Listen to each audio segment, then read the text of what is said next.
بسم اللہ الرحمن الرحیم الحمدللہ والصلاة والسلام علی رسول اللہ اما بعد۔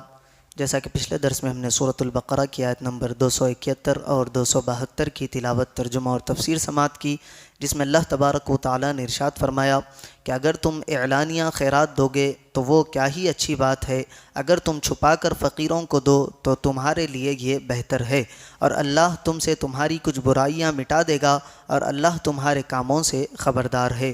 لوگوں کو ہدایت دے دینا تم پر لازم نہیں، ہاں اللہ جسے چاہتا ہے ہدایت دے دیتا ہے، اور تم جو اچھی چیز پر خرچ کرو تو وہ تمہارے لیے ہی فائدہ مند ہے، اور تم اللہ کی خوشنودی چاہنے کے لیے ہی خرچ کرو، اور جو مال تم خرچ کرو گے وہ تمہیں پورا پورا دیا جائے گا، اور تم پر کوئی زیادتی نہیں کی جائے گی۔ اب اگلی آیت میں ارشاد باری تعالیٰ ہے، للفقراء الذین احصروا فی سبیل اللہ، ان فقیروں کے لیے جو اللہ کے راستے میں روک دیے گئے ہیں، لا یستطیعون ضربا فی الارض، وہ زمین میں چل پھر نہیں سکتے، یحسبہم الجاہل اغنیاء من التعفف، ناواقف انہیں سوال کرنے سے بچنے کی وجہ سے مالدار سمجھتے ہیں، تعریفہم بسیماہم، تم انہیں ان کی علامت سے پہچان لوگے، لا یسألون الناس الحافا، وہ لوگوں سے لپٹ کر سوال نہیں کرتے، وما تنفقوا من خیر فإن اللہ بہ علیم، اور تم جو خیرات کرو اللہ اسے جانتا ہے۔ للفقراء الذین احصروا فی سبیل اللہ، ان فقیروں کے لیے جو اللہ کے راستے میں روک دیے گئے ہیں۔ گزشتہ آیات میں صدقہ دینے کی ترغیب دی گئی، یہاں بتایا گیا کہ ان کا بہترین مصرف وہ فقراء ہیں جنہوں نے اپنی جانوں کو جہاد اور اطاعت الہی کے لیے روک رکھا ہے۔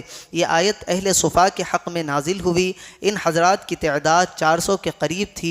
یہ ہجرت کر کے مدینہ طیبہ حاضر ہوئے تھے۔ یہاں نہ ان کا مکان تھا اور نہ کنبہ قبیلہ، اور نہ ان حضرات نے شادی کی تھی۔ ان کے تمام اوقات عبادت میں صرف ہوتے تھے۔ رات میں قرآن کریم سیکھنا، دن میں جہاد کے کام میں رہنا، ان کا شب و روز کا یہی معمول تھا۔ انہی حضرات کی صف میں وہ مشائخ اور علماء اور طلباء، مبلغین، خادمین دین داخل ہیں جو دینی کاموں میں مشغولیت کی وجہ سے کمانے کی فرصت نہیں پاتے۔ یہ لوگ اپنی عزت و وقار اور مروت کی وجہ سے لوگوں سے سوال بھی نہیں کر پاتے، اور اپنے فقر کو چھپانے کی بھی کوشش کرتے ہیں، جس کی وجہ سے لوگ سمجھتے ہیں کہ ان کا گزارا بہت اچھا ہو رہا ہے، لیکن حقیقت حال اس کے برعکس ہوتی ہے۔ اگر کچھ غور سے دیکھا جائے تو ان لوگوں کی زندگی کا مشقت سے بھرپور ہونا بہت سی علامت و قرائن سے معلوم ہو جائے گا۔ ان کے مزاج میں تواضع اور انکساری ہوگی، چہرے پر ضعف کے آثار ہوں گے، اور بھوک سے رنگ زرد ہوں گے۔ ہمارے ہاں دین کے اس طرح کے خادموں کی کمی نہیں، اور ان کی غربت و محتاجی کے باوجود انہیں مالدار سمجھنے والے ناواقفوں اور جاہلوں کی بھی کمی نہیں۔ شاید ہمارے زمانے کا سب سے مظلوم طبقہ یہی ہوتا ہے۔ اس چیز کا اندازہ اس سے لگایا جا سکتا ہے کہ لوگ اپنے بچوں کو عالم اس لیے نہیں بناتے کہ یہ کھائیں گے کہاں سے۔ جب اس بات کا علم ہے تو یہ بھی تو سوچنا چاہیے کہ علماء و خادمین دین جو موجود ہیں وہ کیسے گزارا کر رہے ہوں گے۔ اصحاب صفا کی حالت پر مذکورہ آیت مبارکہ کا نزول صرف کوئی تاریخی واقعہ بیان کرنے کے لیے نہیں، بلکہ ہمیں سمجھانے، نصیحت کرنے اور ترغیب دینے کے لیے ہے کہ علماء و مبلغین کے گھروں کی پریشانیاں ختم کر دے، پھر دیکھے کہ دین کا کام کیسی تیزی سے ہوتا ہے۔ اگلی آیت میں ارشاد باری تعالیٰ ہے، الذین ینفقون اموالہم باللیل والنہار سرا وعلانیہ، وہ لوگ جو رات میں اور دن میں پوشیدہ اور اعلانیہ اپنے مال خیرات کرتے ہیں، فلہم اجرہم عند ربہم، ان کے لیے ان کا اجر ان کے رب کے پاس ہے، ولا خوف علیہم ولا ہم یحزنون، ان پر نہ کوئی خوف ہوگا اور نہ وہ غمگین ہوں گے۔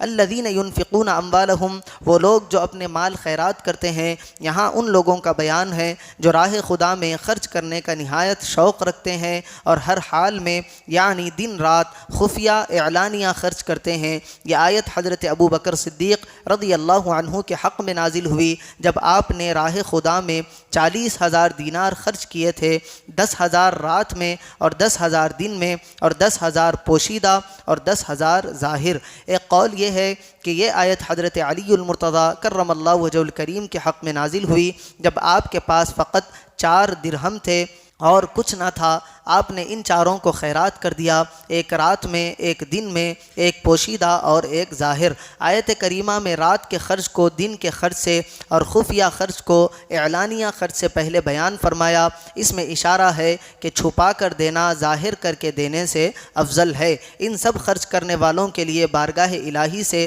اجر و ثواب اور قیامت کے دن غم و خوف سے نجات کی بشارت ہے۔ اللہ تبارک و تعالیٰ سے دعا ہے کہ کہنے اور سننے سے زیادہ اعمال صالحہ کی توفیق عطا فرمائے۔